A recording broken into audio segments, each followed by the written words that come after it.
Salut à tous et bienvenue sur la chaîne de GamerTech. On se retrouve aujourd'hui pour une présentation du SteelSeries Apex M750, le dernier clavier mécanique de la marque. Disponible aux alentours des 169 €, il fait suite au modèle Apex M800 qu'on vous avait présenté l'année dernière, mais présente une conception entièrement revue, que ce soit au niveau de son design avec un clavier à la fois plus simple et plus compact, qu'au niveau de ses performances avec les nouveaux interrupteurs QX2. Outre ces nouveautés, le clavier intègre un rétroéclairage RGB entièrement personnalisable et reste compatible avec le logiciel SteelSeries Engine V3 qu'on vous présentera dans la vidéo.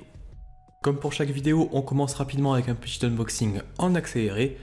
Donc dans la boîte, pas grand chose pour accompagner ce M750 puisqu'on retrouvera uniquement 2 pieds supplémentaires ainsi qu'un petit manuel d'utilisation. On débute donc avec le design et l'ergonomie de ce nouveau M750. Et comme expliqué dans l'introduction, le clavier se veut plus compact puisqu'il ne dispose plus de touches supplémentaires. Dans l'idée, il se rapproche donc désormais plus des modèles Corsair K70 ou encore SteelSeries Apex M500 avec des bordures relativement fines et des touches qui semblent légèrement surélevées. Le design du clavier apparaît néanmoins plus travaillé que ces deux modèles avec une construction toute en courbe et un châssis en aluminium lui apportant une excellente robustesse. Visuellement, c'est donc très réussi et les touches flottantes permettent d'obtenir un éclairage parfaitement diffusé, mais on y reviendra un peu plus tard dans la vidéo.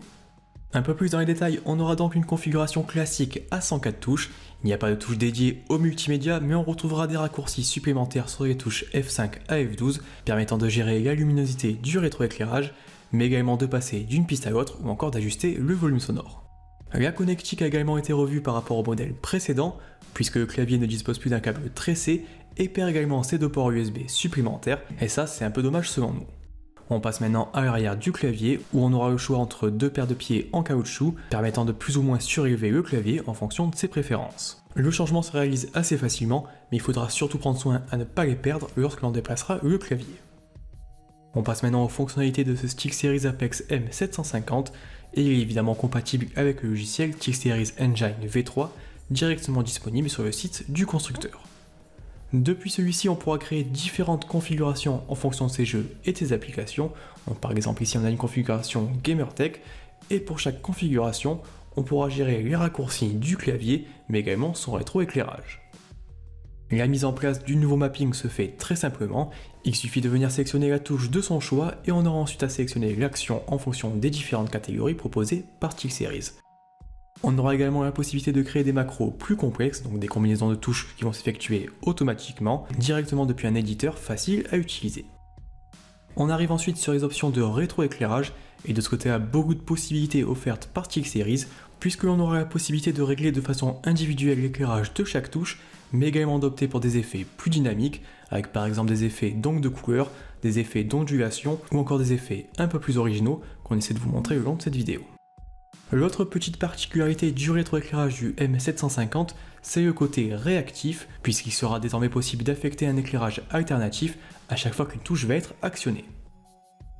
Rapidement, je vous présente justement quelques effets du rétroéclairage. Je passe pas forcément sur toutes les possibilités offertes par SteelSeries puisqu'elles sont très nombreuses, mais cela vous permettra de vous faire une meilleure idée du rendu qui est franchement très réussi.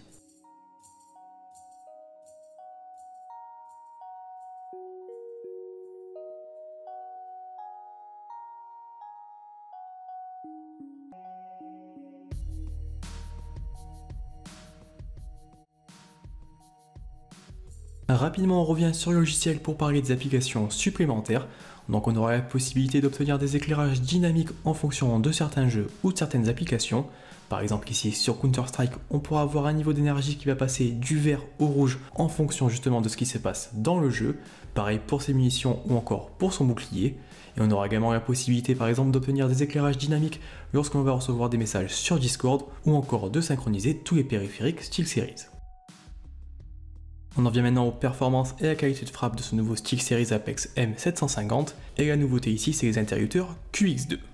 Ils sont conçus par le constructeur Gateron et se rapprochent plus ou moins de chez RMX Red, avec une course totale de 4 mm, un point d'activation à mi-course c'est-à-dire à 2 mm, et une force d'activation mesurée à 45 cN. En clair, les touches sont à la fois sensibles et très rapides, ce qui permettra d'enchaîner efficacement ces différentes actions.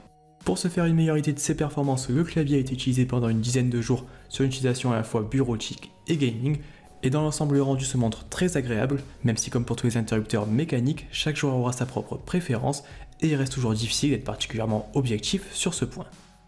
Avant d'en terminer, je vous fais également une petite démonstration du rendu sonore. On le sait, les interrupteurs mécaniques sont souvent bruyants et ces nouveaux Switch QX2 n'échappent malheureusement pas à cette règle.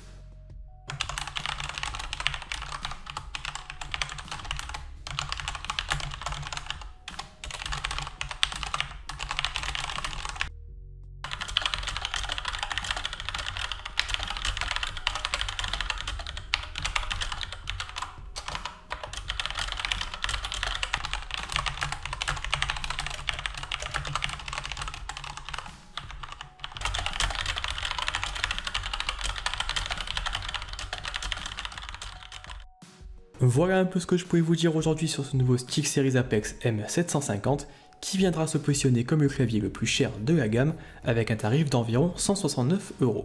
Dans l'idée, il pourra venir se placer comme une excellente alternative au Corsair K70 RGB et comme d'habitude, je vous rappelle que si vous souhaitez en savoir plus, vous pouvez retrouver un test plus complet sur gamertech.fr et je vous mets également le lien en description de cette vidéo. Enfin, avant de se quitter, je vous rappelle que vous pouvez poser vos questions et donner votre avis sur ce clavier dans les commentaires. Également, n'hésitez pas à mettre un petit pouce bleu si la vidéo vous a plu, ça nous aidera à faire développer la chaîne. Et surtout, à vous abonner et activer les notifications pour ne pas rater une seule de nos présentations. De mon côté, je vous remercie d'être toujours plus nombreux à nous suivre et je vous dis à la semaine prochaine pour un nouveau produit.